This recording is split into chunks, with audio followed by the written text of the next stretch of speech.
नमस्कार। कार्यक्रम श्रोतासँग सांसदमा यहाँलाई स्वागत छ। म रमेश ढुङ्गेल। तपाईले यो कार्यक्रम इमेज एफएम 97.9 र इमेज न्यूज एफएम 103.6 सँगै पश्चिमाञ्चलको लोकप्रिय FM radio Shaligram 100.6 megahertz Kusma पर्वत र रेडियो हाम्रो पाइला एफएम 91.6 जाजरकोटबाट पनि सुनिरहनु भएको छ।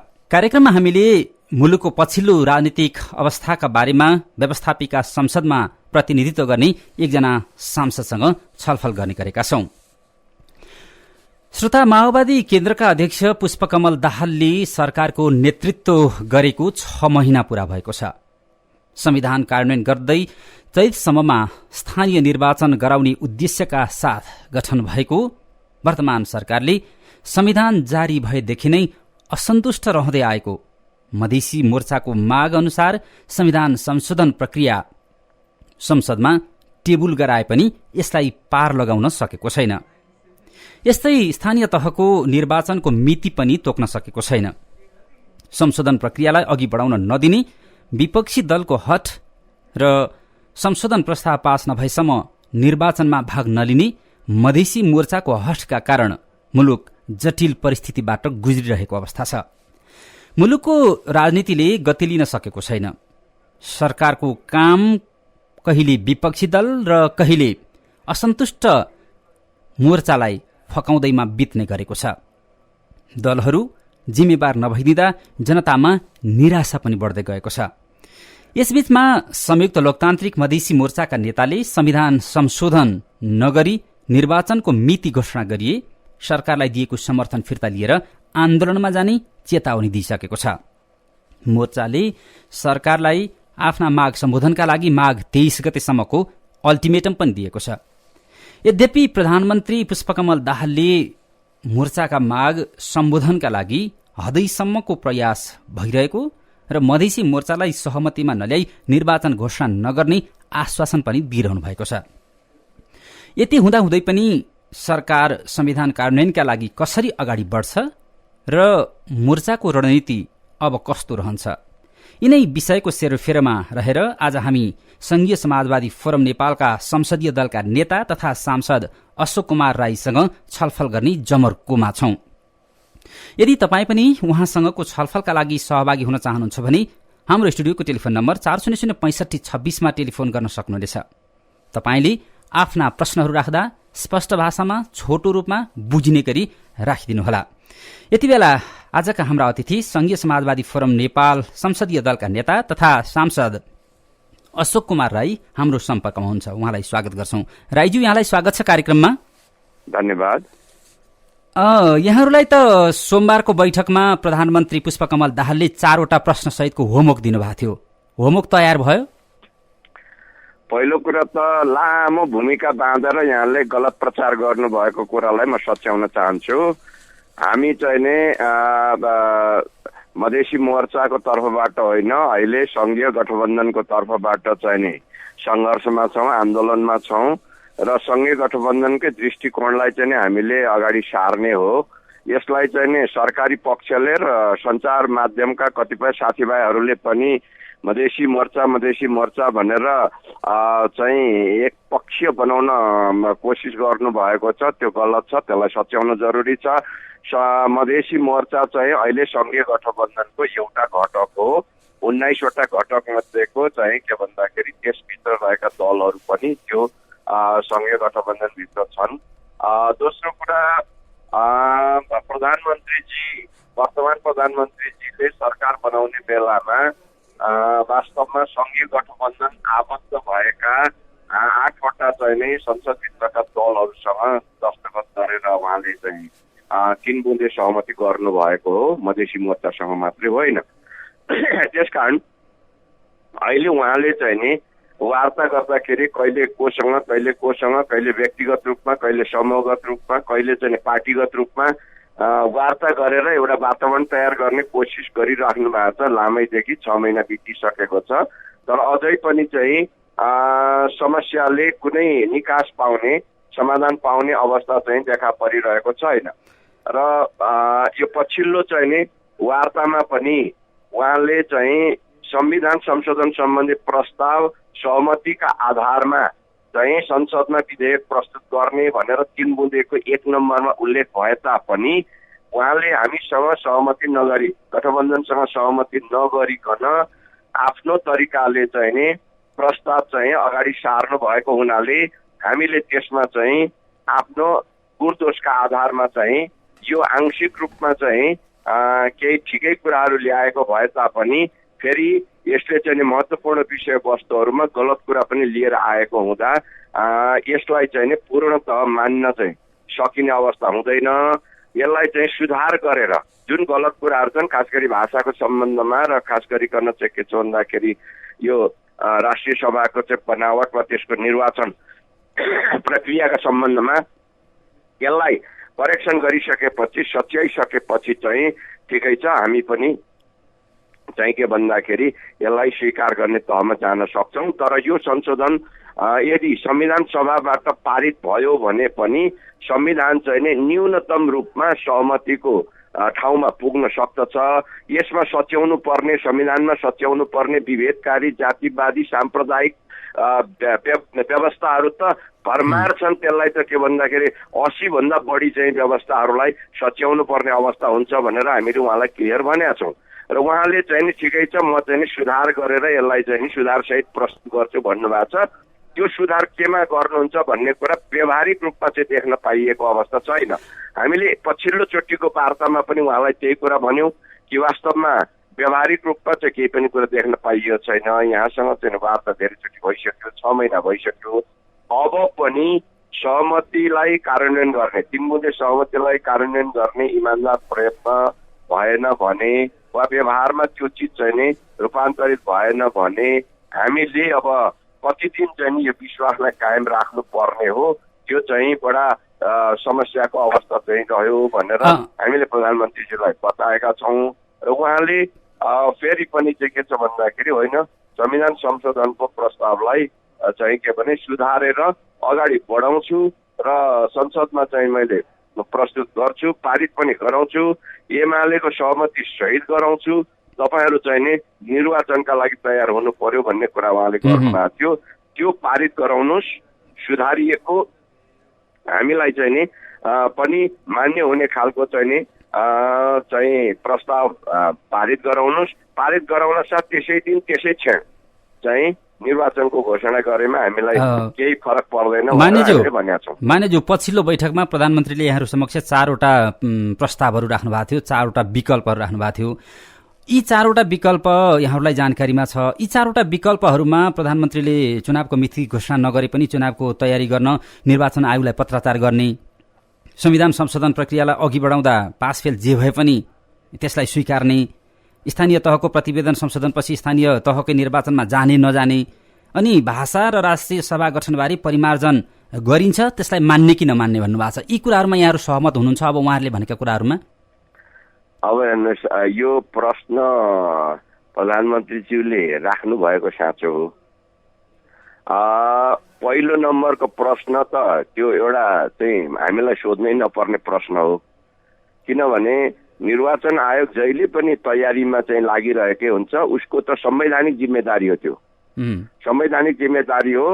ऐन कानुन रेडी गरेर पारित गरेर संसदबाट चाहिँ निर्वाचन आयोगलाई क्रियाशील हुनको निम्ति वातावरण बनाउने जिम्मेदारी सरकारको। त्यसमा हामीसँग चाहिँ कुनै सोध्नुपर्ने, सहमति लिनुपर्ने प्रश्नै होइन। यो केवल हामीलाई चाहिँ तपाईँहरूले समेत भनेर मैले चाहिँ निर्वाचनको तयारी गर्न लगाएँ भनाउन खोज्नु भएको उहाँले। वास्तवमा त्यो जरुरी नै होइन, यो एक किसिमले भन्ने सीमित प्रश्न हो होइन। त्यो जहिले पनि सरकारले चाहिँ नि भनिरहेकै हुन्छ, निर्वाचन आयोगको संवैधानिक जिम्मेदारी भएको हुँदा उसले गरिरहेकै हुन्छ। बरु उसलाई त्यो काम र तयारी गर्नका निम्ति अनुकूल वातावरण चाहिँ सरकारले दिइराखेका छैन। त्यो निर्वाचन सम्बन्धी चाहिँ ऐनहरू पारित नगरेर, त्यो निर्वाचन सम्बन्धी ऐनहरू पारित गर्ने सम्बन्धमा त हामीले कुनै व्यवधान खडा गरेका छैन, यो दुनियाँले जाने छ। हामीले चाहेको के हो भने संविधान संशोधनको प्रस्ताव मान्य ढङ्गको चाहिँ बनाउनु पर्यो र त्यो हुनासाथ चाहिँ इमिडिएटली चुनावको घोषणा गर्दै हुन्छ भन्ने कुरा हो। तर यसमा हाम्रो अर्को पनि विषयवस्तु के छ भने जो उहाँले चाहिँ राख्नु पनि भएको छ, यो अहिले चाहिँ चाहिँ पालन आयोगले चाहिँ नि बनाएको स्थानीय तह पुनर्संरचना सम्बन्धी प्रस्ताव, यसमा पहाडतिर पनि धेरै ठाउँ विवादहरू देखियो। प्रधानमन्त्रीजीकै भनाइमा 8वटा ठाउँमा त गम्भीर विवाद छ, मारामार कुटाकुट बन्द हडताल सारा चिज भइरहेको अवस्था छ, त्यो अहिले पनि जारी छ। त्यसलाई सच्याउनु पर्नेछ भन्ने चाहिँ उहाँको। अर्को कुरा चाहिँ नि खास गरी तराई मध्य प्रदेशमा चाहिँ नि बनाइएका चाहिँ नि जुन किसिमका चाहिँ संरचनाहरू छन् ती संरचनाहरू उपयुक्त खालका रहेका छैनन् भन्ने कुरा चाहिँ नि हामीलाई लागेको छ। अब जनसङ्ख्यालाई आधार मानेर नै नगरपालिका गाउँपालिकाहरू मूलत बनाइएको छ।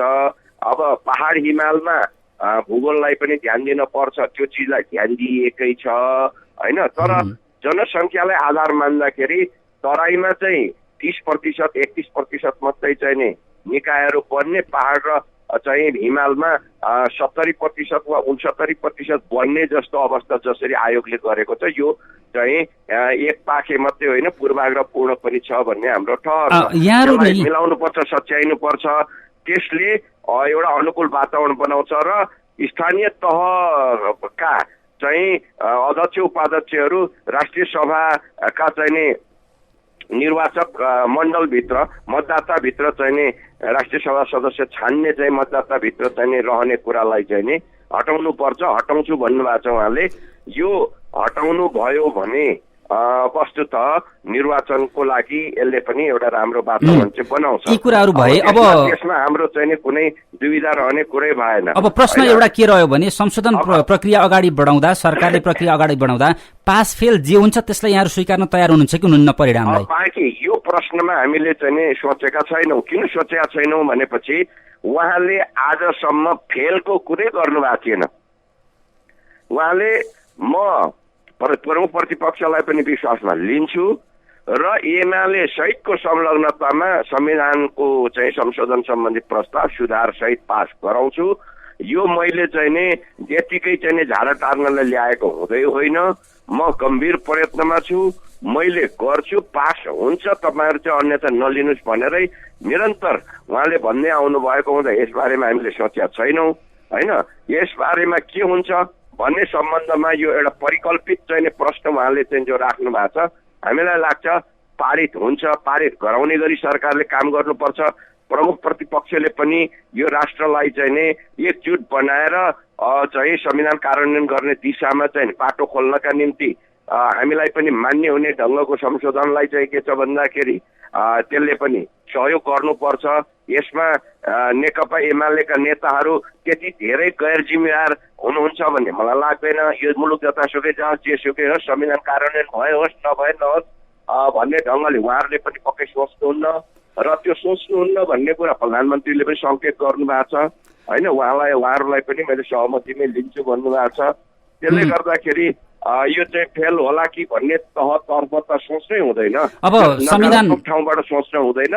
उहाँले यतिकै एउटा परिकल्पना यस्तो भयो भने यस्तो भयो भने भनेर एउटा हाइपोथेटिकल प्रश्न गर्नुभएको हो होइन। विपक्षी दल त मानिरहेको अवस्थै छैन नि। हामीले चाहिँ नि यदि त्यस्तो परिस्थिति आयो भने त गम्भीरतापूर्वक हामीले चाहिँ नि छलफल गरेर एउटा निष्कर्ष निकाल्नु पर्ने हुन्छ। जतिखेर त्यो परिस्थिति आउला त्यतिखेर हामी त्यसबारेमा निष्कर्ष निकाल्छौँ। अहिले नकारात्मक ठाउँबाट हामी सोच्दैनौँ। अब संविधान संशोधन प्रस्ताव संसदमा प्रस्तुत भएकै हो, सरकारले पनि प्रयास गरिरहेको अवस्था यहाँले पनि भनिरहनु भएको छ। यो जान्दा जान्दै पनि तपाईँहरू र विपक्षी मिलेर सरकारलाई चेपुवामा पार्न खोज्दै पो हुनुहुन्छ कि क्या हो? होइन, सरकारलाई त हाम्रो त आजसम्म पूर्ण सहयोग छ नि। यहाँले देखिराख्नु भएको छ विपक्षले पनि सहयोग गरिराखेको छ। प्रमुख प्रतिपक्षले चाहिँ नि संविधान संशोधन सम्बन्धी प्रस्ताव टेबल गर्न त दिएकै हो नि। उसले चाहिँ नि वेलमा गएर एकदम चाहिँ तपाईँलाई हङ्गामा गरेको भए त त्यो प्रस्ताव चाहिँ टेबल गर्न नै चाहिँ सम्भव नहुने, गाह्रो हुने अथवा अनुपयुक्त हुने अवस्था हुन्थ्यो। भनेपछि अहिले सरकारले छलफलमा अघि नबढाउनु चाहिँ कमजोरी हो होइन। प्रमुख प्रतिपक्षले त भद्र अवज्ञा जस्तो मात्रै गरेको छ। त्यसकारण प्रमुख प्रतिपक्षले पनि सहयोग गरिरहेको छ। अहिले निर्वाचन सम्बन्धी ऐनहरू चाहिँ तनातन अगाडि बढिरहेछन्। आज पनि चाहिँ केही ऐनहरू पास हुन्छन्। आज संसद छ, अब त्यसमा पनि त प्रमुख प्रतिपक्षले पनि तपाईँलाई कुनै अवरोध गरेका छैन, हामीले कुनै अवरोध गरेका छैनौँ। सरकारले पूर्ण सहयोग प्राप्त गरिराखेको छ। तर पनि सरकारले चाहिँ के छ भन्दाखेरि एउटा नेपाली उखान छ, स्यालको शिकारमा बाघको खजाना भन्ने अब अलिक पूर्ण तयारी, बन्दिलो तयारी, बलियो तयारी, सुदृढ तयारी गरेर मात्रै संविधान संशोधन सम्बन्धी प्रस्तावलाई अगाडि बढाउने एउटा परिपक्व विचार लिएको होला, उसले चाहिँ नि प्रतिपक्षीसँग पनि कुरा गरिरहेको होला भन्ने हामीलाई विश्वास छ। के छ, मुलुकका लागि निर्वाचन जरुरी छैन? यसको आवश्यकता देख्नुहुन्न यहाँले? अहिले जसरी यहाँहरू विपक्षी, यहाँहरू विषयहरूमा केन्द्रित भइरहनु भएको छ, सरकार कसरी चुनाव गराउने भन्नेमा छ, निर्धारित मिति, संविधानले निर्दिष्ट गरेको मिति नजिकिँदैछ। यसमा यो प्रश्न मलाई सोध्नुभन्दा पनि नेपाली कङ्ग्रेस, नेकपा एमालेलाई सोध्नु बढी राम्रो हुन्छ। उहाँहरूलाई दुईटा पार्टीको नाम मैले किन लिएँ भने यो निर्वाचन त 20 वर्षदेखि भएको छैन नि स्थानीय निकायको। त्यो 20 वर्ष अगाडि तपाईँलाई के छ भन्दाखेरि माओवादी पनि थिएन सरकारमा, अथवा माओवादी त बन्दुक बोकेर लडिरहेको अवस्था थियो। उहाँहरूले किन महसुस नगर्नु भएको होला स्थानीय निकायको चुनाव गराउनु पर्छ भनेर, होइन? त्यसले गर्दाखेरि त्यो कुरा उहाँहरूलाई सोध्नुपर्छ। एक दोस्रो कुरा, राष्ट्रिय सहमति नबनाइकन सबैलाई एक ठाउँमा ल्याउने गरी चुनाव नगराउने हो भने त्यसले विभाजन, त्यसले चाहिँ विमति, यसले असहमतिहरूलाई मात्रै ठाउँ दिन्छ र द्वन्द्वलाई बढाउँछ। यो कुरा त तपाईँलाई राजा ज्ञानेन्द्रले चाहिँ आफ्नो टाइममा काङ्ग्रेस एमालेलाई सहमतिमा नलिकन स्थानीय निकायको चुनाव गराउन खोज्दाखेरि के परिणाम आयो त्यसबाट पनि हामीले शिक्षा लिनुपर्छ। त्यसो भएको हुनाले हामीले भनिरहेको कुरा यो होइन कि 20 वर्ष अगाडि नै यो चुनाव हुनु पर्थ्यो। लोकतन्त्रमा विश्वास गर्ने हर कोहीले चुनावलाई चाहिँ तपाईँ के छ भन्दाखेरि अस्वीकार गर्ने कुरा नै आउँदैन। तर होइन, अब त्यो चुनावले राष्ट्रलाई एकताबद्ध बनाएर लान पर्यो, सहमतिपूर्वक अगाडि बढाउन पर्यो। अनि तेलपाल ठेलठाल गरेर चाहिँ नि एउटा पक्षले चाहिँ संविधान चाहिँ नि अनुपयुक्त भयो, विभेदकारी भयो, जातिवादी साम्प्रदायिक खालको संविधान आयो। अब आउने यो चाहिँ नि युगमा पनि चाहिँ यो साम्प्रदायिक खालको जातिवादी, वर्णभेदी, रङ्गभेदी खालको चाहिँ शासन चलाउन खोज्नु चाहिँ नि बिल्कुल अनुपयुक्त हुन्छ। यी चिजहरूलाई चाहिँ सुधार गर्नुपर्छ र एउटा ठाउँमा एउटा सहमतिमा पुगेर अनि चाहिँ के भने निर्वाचनमा जाउँ भनेर हामीले भनिरहेका छौँ। अब निर्वाचन रोक्न सकिने अवस्था छैन। नमान्ने जे होला संविधानलाई कार्यान्वयन गरेर छाड्छौँ भन्ने खालको चाहिँ नि अडान लिने हो भने के हुन्छ त? ल, चुनाव त हुन्छ, चुनाव त तपाईँलाई राज्य शक्ति प्रयोग गरेर पनि चुनाव गराउँछ राज्यले, त्यसमा हामीलाई कुनै दुविधा छैन, होइन? हामीले असहमत भए पनि चुनाव गराउँछ राज्यले। तर त्यसले के हुन्छ त? त्यसले त असहमत पक्षको त असहमति त झन् गम्भीर भएर जान्छ, होइन? त्यसले चाहिँ विमतिहरूलाई झन् बढाउँछ।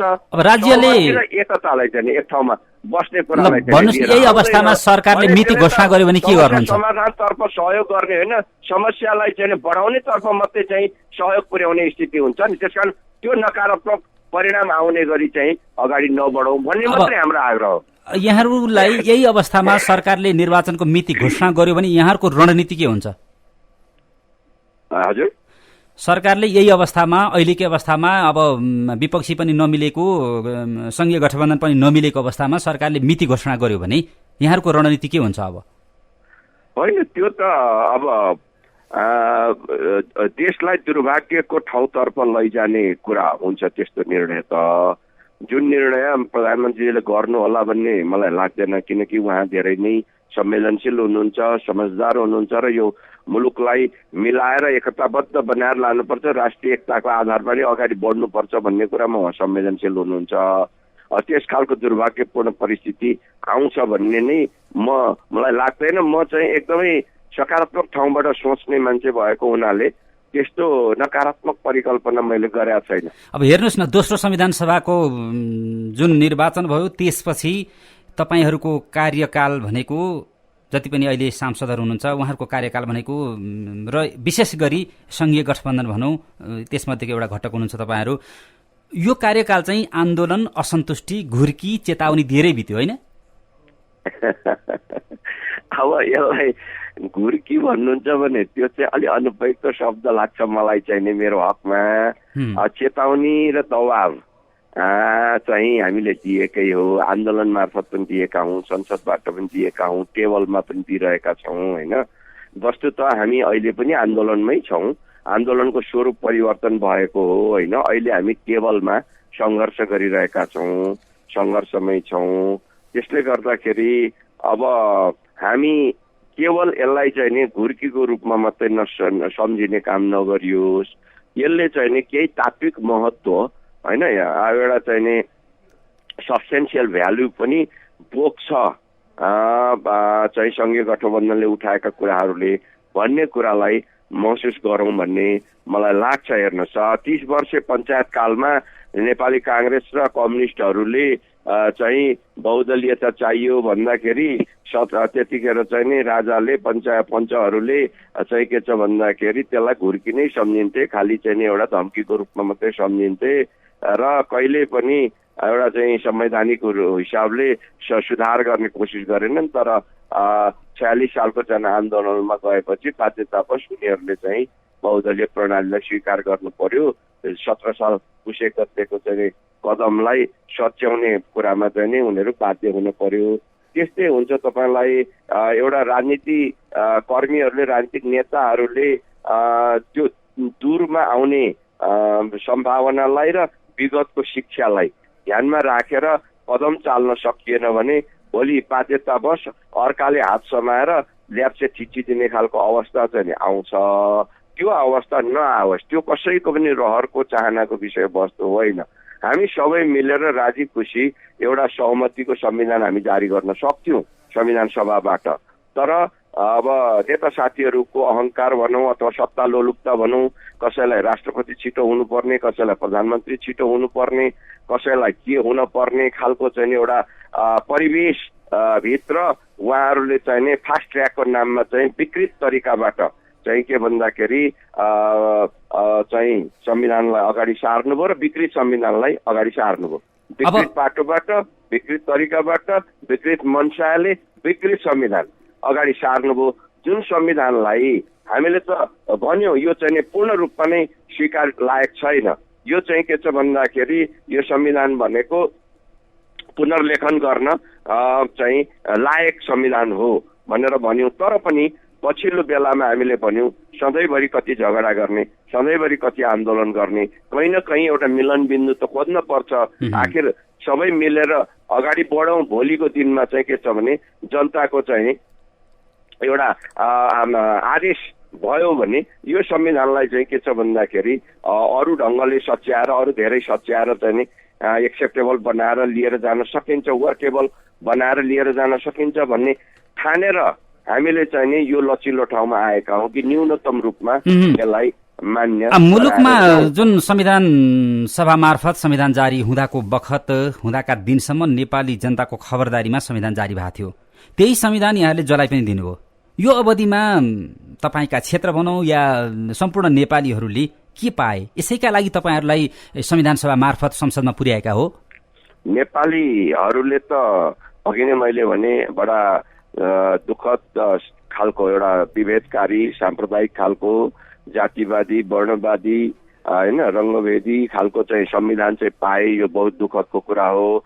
वस्तुत मैले अघि नै भने विकृत प्रक्रिया भनेको संविधान सभाभित्र चाहिँ नै व्हिप जारी गरेर जबरजस्त चाहिँ के भने मान्छेहरूलाई ल्याप्चे ठोक्न लगाएर अनि त्यसपछि फास्ट ट्र्याकको नाममा नियमहरूलाई निरन्तर चाहिँ निलम्बन गर्न चाहिँ नि सभा अध्यक्षलाई चाहिँ संविधान सभाका अध्यक्षलाई बाध्य बनाएर अनि त्यसपछि चाहिँ नि 3 महिना जनताको चाहिँ नि राय सुझाव लिनुपर्नेलाई 3 दिनमा टुङ्ग्याएर यसरी चाहिँ के छ भन्दाखेरि जनताको नाममा अत्यन्तै गलत काम चाहिँ भयो होइन। हिजो जनतासँग चाहिँ मत माग्दाखेरि पहिचान सहितको संघीयताको नाममा मत मागियो, संविधान चाहिँ पहिचान विहीन बनाइयो। यस खालको चाहिँ संविधान आएको छ। त्यसकारण जनताले त चाहिँ के भन्दाखेरि तपाईँलाई एउटा संविधान नामको चाहिँ नि पुस्तक त पाए तर आफ्नो अधिकार र पहिचान सहित चाहिँ संविधान पाउन सकेन। अब जनताका माझ के लिएर जानुहुन्छ यहाँ? अब जनताका माझ जाँदा यहाँ के लिएर जानुहुन्छ? एजेन्डा के लिएर जानुहुन्छ? अब यो अवधि त मूल्यहीन अवस्था देखियो, जनताले त त्यसरी बुझेका छन्। अब के एजेन्डा लिएर जानुहुन्छ जनताको माझ जाँदा? होइन, जनताको बिचमा त अहिले मैले यहाँको चाहिँ लोकप्रिय सञ्चार माध्यमबाट के भनिरहेको छु यो जनतालाई नै मैले चाहिँ के भने सूचित गर्नलाई भनिराखेको छु र म देशको जुनसुकै पनि ठाउँमा जान्छु जनताका बिचमा यिनै कुराहरू राख्छु, यिनै कुराहरू राखिरहेको छु र यो संविधान चाहिँ काम नलाग्ने खालको छ भन्ने कुरा त तपाईलाई यो संविधान जारी गर्दाका पूर्व प्रधानमन्त्रीहरू मध्येको एकजना प्रधानमन्त्री डाक्टर बाबुराम भट्टराईज्यू जहिले चाहिँ के भन्दाखेरि संविधान जारी हुनासाथ राजीनामा गरेर उहाँ चाहिँ नि आन्दोलनमा आउनुले पनि बताइराखेकै छ नि। यसमा त मलाई लाग्छ यो संविधान खुबै राम्रो जारी गर्यौं भनेर त अहिले अब चाहिँ के भने कांग्रेस एमाले माओवादी नेताहरूले पनि चाहिँ भन्न छोड्नु भएको छ। भन्न छोड्नु भएको मात्रै होइन, कांग्रेसका सभापति श्री शेरबहादुर देउवा र माओवादी केन्द्रका सभापति चाहिँ हाम्रो चाहिँ के भने पुष्पकमल दाहालले 8 बुँदे सहमतिमा दस्तखत गरेर नैतिक रूपमा चाहिँ के छ भन्दाखेरि हामीले गलत हिजो गरेछौँ भनेर स्वीकार गरिसक्नु भएको छ। त्यति मात्रै होइन, खड्गप्रसाद शर्मा ओलीजी चाहिँ प्रधानमन्त्री भएका बेलामा सुशील कोइरालाजीले संविधान जारी भएको 13औं दिनका दिन दर्ता गरेको चाहिँ संशोधन प्रस्ताव, दुईटा चाहिँ संशोधन प्रस्तावलाई उहाँको कार्यकालमा, खड्गप्रसाद शर्मा ओलीजी प्रधानमन्त्री भएको कार्यकालमा पारित गराएर पनि नैतिक रूपमा स्वीकार गरिसक्नु भएको छ कि यो संविधान हामीले चाहिँ के छ भन्दाखेरि त्रुटिपूर्ण बनायौं, यो संविधानलाई चाहिँ संशोधन गर्न जरुरी छ, यो संविधान चाहिँ नि संशोधन नगरिकन कार्यान्वयनमा जान सक्ने अवस्था पनि देखिएन भन्ने कुरा त उहाँहरूले त के भने व्यवहारबाटै स्वीकार गरिसक्नु भएको छ नि। त्यसो भएर अब यो संविधान चाहिँ नि एकदमै गजब राम्रो छ भन्ने कुरा त अब मेरो विचारमा कसैले पनि भन्दैन। तर अब सुधार कसरी गर्ने हो भन्ने सवालमा फेरि पनि चाहिँ अलिकति ढिङ्ग्याइ भइराखेको, अलिकति ङ्याङ भइराखेको होइन, अलिकन चाहिँ के भन्दाखेरि सहमति असहमति भइराखेको अवस्था हो। मेरो विचारमा नेकपा एमाले एउटा जिम्मेवार पार्टी भएको नाताले जसरी सुशीलजीले अगाडि सारेको संशोधनलाई आफ्नो चाहिँ प्रधानमन्त्रीको कालमा खड्गजीले पास गराउनु भयो, अब आउने चाहिँ पुष्पकमल दाहालजीले चाहिँ अगाडि सारेको संशोधनलाई एउटा सुधारेर हामीलाई पनि मान्य हुने ढङ्गले पारित गराउनेमा पनि उहाँको पूर्ण सहयोगी भूमिका हुन्छ। यसका लागि त यहाँले अल्टिमेटम पनि दिनुभएको छ हैन? एउटा चाहिँ जिम्मेवार राजनीति गरेर आउनुभएको नेताहरू हुनुहुन्छ, मलाई पूर्ण विश्वास छ। यहाँले सरकारलाई अल्टिमेटम पनि दिनुभएको छ क्या र यसै विषयमा मागहरू पूरा गर्ने सवालमा? हजुर, अब अल्टिमेटम त यो के छ भने प्रमुख प्रतिपक्षले विपक्षले सरकारलाई एउटा चाहिँ के छ भन्दाखेरि गजगच्याउनलाई, बढी दबाब चाहिँ महसुस गराउनलाई दिने हो। त्यो दिनुलाई अन्यथा मान्न हुन्न, यो संसारभरि चलेको प्रक्रिया नै हो। भनेपछि सरकारले पनि यो अल्टिमेटम भने यस्तैका दबावका लागि दिएका हुन्, यसै गरी मिल्दै जान सकिन्छ भनिदियो भने त कुरो मिलेन नि फेरि? होइन, सरकारले त त्यसलाई गम्भीरतापूर्वक लिनुपर्छ। सरकारले यहाँको सुनवाई गरेन 23 गतेसम्म भन्नुभएको छ क्या र, त्यो भएन भने के गर्ने? होइन, अब यहाँहरूले सञ्चार माध्यम र सञ्चारकर्मी साथीहरूले विषयवस्तुलाई गहिरोभन्दा गहिरो बनाउनका लागि यस किसिमका प्रश्नहरू सोध्नु पर्ने नै हुन्छ, यसमा मलाई भन्नु केही छैन। तर मेरो आफ्नो ठाउँबाट चाहिँ मैले कुनै कुरालाई नकारात्मक ठाउँबाट, शङ्काको ठाउँबाट हेर्दिनँ होइन। अब 23 गतेसम्म भएन भने के गर्ने? भएन भने होइन, त्यो हुन्छ, हुनुपर्छ, प्रधानमन्त्रीजीले त्यसलाई गम्भीरतापूर्वक लिनुपर्छ। मानिजु, हामी केही श्रोताको जिज्ञासा पनि लिन्छौँ।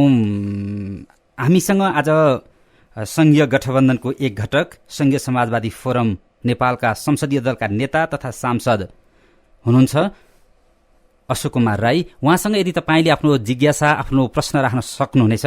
यदि तपाईँले उहाँसँग प्रश्न राख्न चाहनुहुन्छ भने हाम्रो टेलिफोन नम्बर 400656 मा टेलिफोन गर्न सक्नुहुनेछ। कोही श्रोता टेलिफोन सम्पर्कमा हुनुहुन्छ, उहाँलाई स्वागत गर्छौँ। को बोल्दै हुनुहुन्छ, कहाँबाट? नमस्कार रमेश सर। नमस्कार। नमस्कार हजुर, को बोल्दै हुनुहुन्छ, कहाँबाट? श्याम पौडेल इटली सुनसरीबाट। श्यामजी, तपाईँले आजका हाम्रा अतिथि अशोक कुमार राईलाई प्रश्न राख्न सक्नुहुन्छ। ल संसदीय नमस्कार। नमस्कार श्यामजी। म के भन्न चाहन्छु भने यहाँले धेरै बोल्नुभयो, हामीले तपाईँका धेरै गन्थनहरू सुन्यौँ, सेरेसम्म सुन्यौँ। म के भन्न चाहन्छु भने यो चुनाव जुन गर्ने भन्दै हुन्छ नि तपाईँहरू, चुनाव कसका लागि गर्ने, के का लागि गर्ने, किन गर्ने?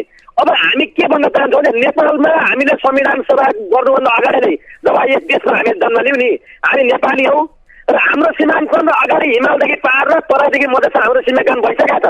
यसलाई फेरि सीमाङ्कन गरेर देश टुक्रे पारेर संहितामा लगेर तपाईँहरू हामीले अधिकार दिएका छैनौँ। हाम्रो सुनिश्चित गर्नुहोस्, हाम्रो सुरक्षा गर्नुहोस्, रोजगारको व्यवस्था गर्नुहोस्। हामी नेपाली जनतालाई त्याग्न आवश्यकता छ। धन्यवाद। मानिज्यू, हजुर जवाफ दिनु होला। उहाँले सीमाङ्कनको कुरा पनि ल्याइदिनु भयो।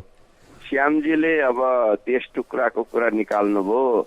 वस्तु त यो देश टुक्रा होइन, यो चाहिँ के भन्दाखेरि हिजो पनि 5 विकास क्षेत्र 14 अञ्चल 75 जिल्लामा चाहिँ एउटा प्रशासनिक इकाइहरू बाँडिएकै थियो। त्यसलाई देश टुक्रा भनेर भन्न मिल्दैन। त्यस्तै कुरा हो, अहिले हामी चाहिँ नि संविधान बमोजिम प्रदेशहरूको सीमाङ्कन मिलाउँ होइन, 10+1 प्रदेश बनाएर जाउँ र प्रदेशहरूलाई चाहिँ अधिकार सम्पन्न बनाऊ। सिंहदरबारमा केन्द्रित रहेको चाहिँ नि एकात्मक राज्यको चाहिँ बेलाको अवस्थालाई अहिले चाहिँ संघीयतामा गएर जनताको घर दैलोमा शासन प्रशासन र सेवाहरू चाहिँ पुर्याउँ र स्वाभाविक हिसाबले यो मुलुक बहुजातीय बहुभाषिक बहुधार्मिक बहुसांस्कृतिक विविधता भएको जैविक विविधता पनि भएको मुलुक भएको हुनाले सबैलाई चाहिँ नि सम्मान सबैलाई पहिचान दिएर राष्ट्रिय एकताको चाहिँ नि आधार खडा गरौँ र एउटा राष्ट्र निर्माणको प्रक्रियालाई चाहिँ नि एउटा उचाइमा पुर्याउँ भन्ने कुरालाई चाहिँ नि हामीले अगाडि सार्न खोजिरहेको हो। चुनावको जहाँसम्म कुरा छ, चुनाव त अब कसका लागि केका लागि किन गर्ने भन्ने प्रश्न गर्नु नै मेरो विचारमा त्यति उपयुक्त हुँदैन। लोकतन्त्रमा जनताबाट चाहिँ अनुमोदित चाहिँ किसिमबाट कामहरू सबै हुनु पर्दछ, जनताको निगरानीमा हुनु पर्दछ, अर्को श्रोता हुनुहुन्छ व्यवस्था चाहिँ हुन पर्दछ। त्यसै कारणले चुनावको कुरा चलिरहेको हो। अर्को श्रोता हुनुहुन्छ, उहाँलाई स्वागत गर्छौँ। को बोल्दै हुनुहुन्छ, कहाँबाट? कमल सिन्चौरी कपनबाट। कमलजी, यहाँले आफ्नो प्रश्न राख्न सक्नुहुन्छ। नमस्कार अतिथिज्यू। नमस्कार कमलजी। मेरो नाम कमल सिन्चौरी, मेरो घर गोलाखा। र हजुरले भन्नुभयो यो संविधान पनि अधुरो छ, अपुरो छ, अब त्यति राम्रो चाहिँ भइसकेको छैन भन्नुभयो होइन? त्यति राम्रो बनाउनको लागि तपाईँको विचारमा सबै जनताले समान अधिकार पाउनको लागि 2-4 बुँदा सहित भनिदिनु होला, के थप्नु पर्ला यसमा स्पष्ट पारेर भनिदिनु। पहिलो कुरा त पहिचान सहितको संघीयतामा जानुपर्छ। यसका निम्ति पहिलो संविधान सभाले पारित गरेको राज्यको पुनर्संरचना तथा राज्य शक्तिको बाँडफाँड सम्बन्धी प्रतिवेदन र चाहिँ डाक्टर मदन परियार को अध्यक्षतामा बनेको संवैधानिक आयोग राज्यको पुनर्संरचना सम्बन्धी उच्च स्तरीय सुझाव आयोगले दिएको प्रतिवेदनका आधारमा प्रदेशहरूको रचना गर्नु पर्दछ। एक जहाँ पहिचानहरू खुल्छन्, त्यसपछि अब जुन प्रदेशमा चाहिँ शिल्पी समुदाय दलित भनेर हाम्रो समाजमा भन्ने गरिएको, तर दलित भन्ने शब्द हामीले चाहिँ प्रयोग गर्न उपयुक्त ठानिराखेका छैनौँ। शिल्पी भन्छौँ हामी, सिप भएका समुदायलाई एउटा विशेष प्रदेशको पनि प्रस्ताव गरिएको छ। डाक्टर मदन परियारको चाहिँ अध्यक्षतामा भएको त्यो आयोगबाट त्यो चिजलाई चाहिँ कार्यान्वयन गरियोस्, लगियोस् भन्ने कुरा हामी चाहन्छौँ। अर्को कुरा, राज्यको विभिन्न निकायहरूमा व्यवस्थापिका कार्यपालिका न्यायपालिकामा पनि वस्तुतः समावेशीकरण, त्यसलाई चाहिँ समानुपातिक समावेशी सिद्धान्त भनेर भनिएको छ। त्यो समानुपातिक समावेशी सिद्धान्त भनेको जनसङ्ख्याको अनुपातमा समानुपातिक समावेशी सिद्धान्तका आधारमा चाहिँ प्रतिनिधित्व गराउने उपयुक्त चाहिँ तरिका अपनाइयोस्, त्यस खालको चाहिँ संविधान बनाइयोस् भन्ने कुरा हो।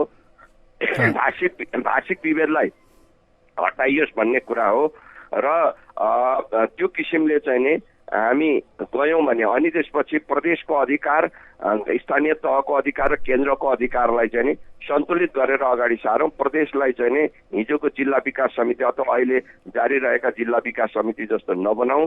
त्यो चाहिँ नि सिंहदरबारमा भएको अधिकार विकेन्द्रित गरेर जनताको घर दैलोमा शासन प्रशासन सेवा सुविधा पुर्याउने किसिमबाट लिएर जाउँ भन्ने कुरा हो।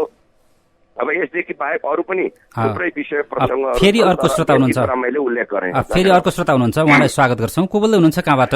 म विश्वनाथ श्रेष्ठ सामाकुसीबाट।